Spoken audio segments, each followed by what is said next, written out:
The next thing we do is we'll look at the condition of the property.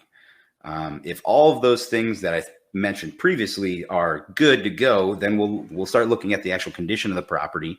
And depending on the size of the property, we may even hire a third-party consultant to do what's called a PCA, or property condition assessment. They're typically a civil engineer. They'll walk the property and then they'll tell us, here's everything that needs to be done to the property. And they'll break it apart into a schedule, usually 10-year schedule. And they say, the second you buy the property, you have to fix all these holes. Like you have to repair the roof in a certain section, anything that might be causing damage right now to possessions.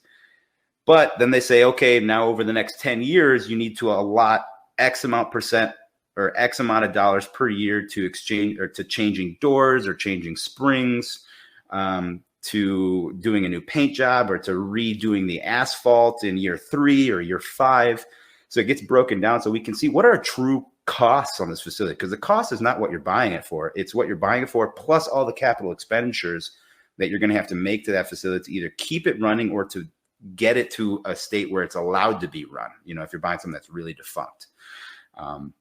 So we'll go ahead and order that PCA for larger facilities. On smaller facilities, just because we all have knowledge as contractors, we have a contractor on our team.